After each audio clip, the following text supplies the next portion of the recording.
A Assembleia Geral da ONU estabeleceu o dia de hoje, 18 de julho, como Dia Internacional Nelson Mandela, em razão de ser a data do seu nascimento.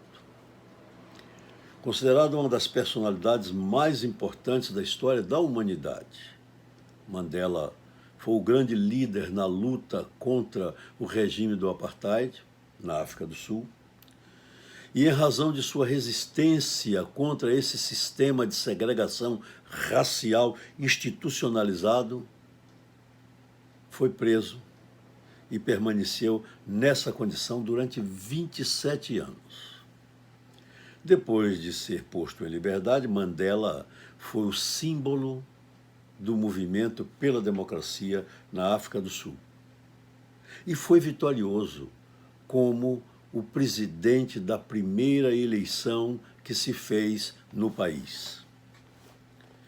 Em seu governo, Nelson Mandela foi um verdadeiro missionário da paz, pois ao invés de ele reforçar os violentos movimentos raciais que eram suscitados contra os brancos malfeitores,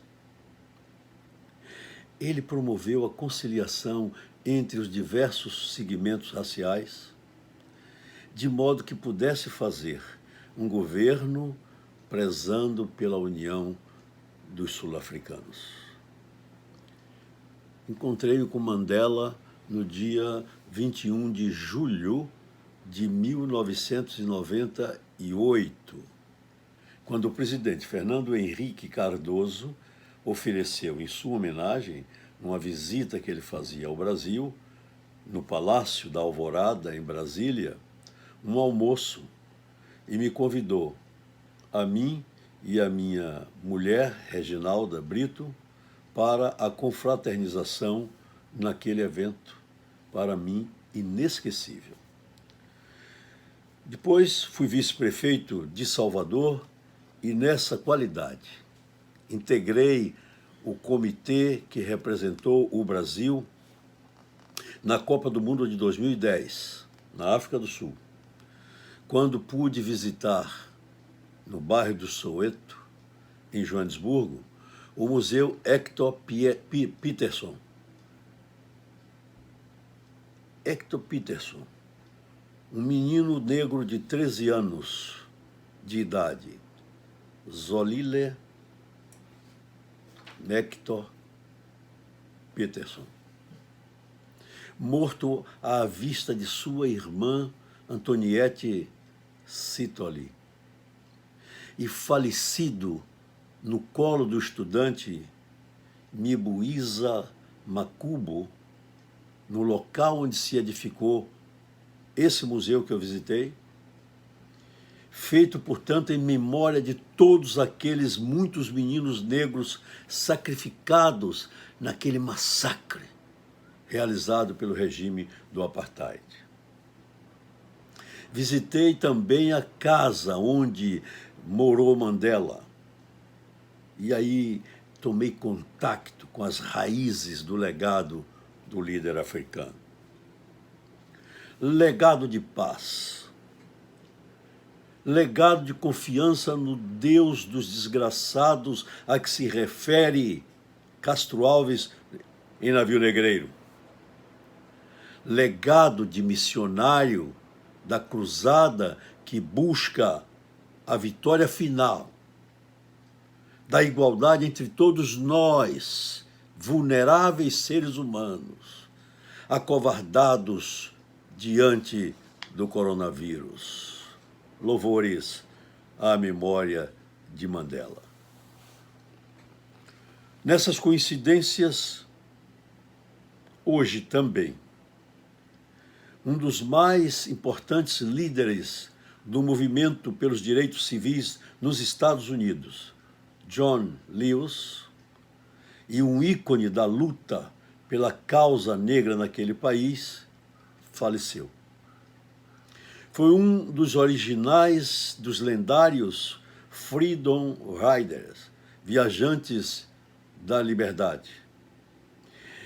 Este grupo era formado por ativistas negros ativistas que faziam viagens em ônibus interestaduais na década de 1960 e que iam em direção ao sul dos Estados Unidos, a região notadamente segregacionista, como forma de protestar contra essa prática, tendo em vista que a Suprema Corte norte-americana já havia proibido a segregação dos negros em ônibus públicos, em virtude de sua inconstitucionalidade em 2 julgados muito conhecidos, Morgan versus Virgínia e Boynton versus Virgínia.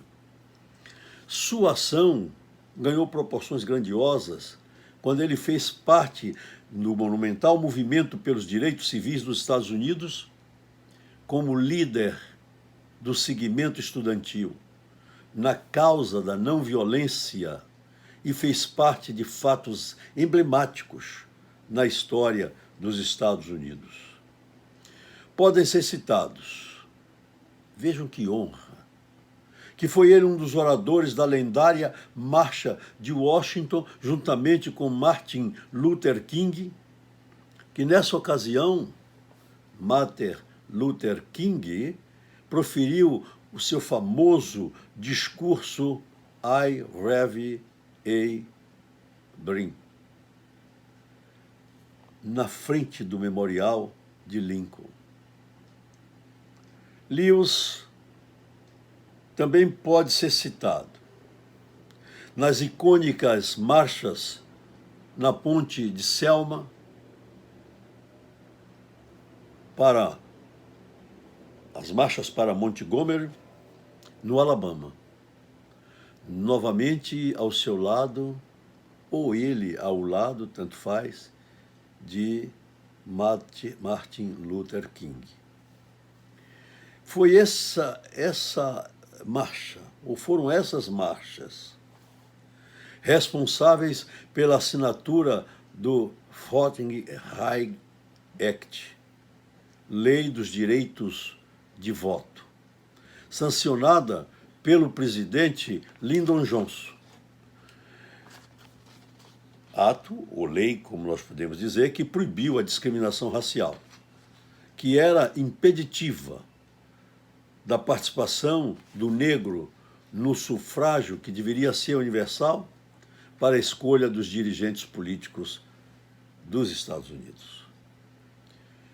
Com todo esse legado que nos transmite, Lewis, falecido hoje, foi eleito congressista nos Estados Unidos pelo estado da Geórgia.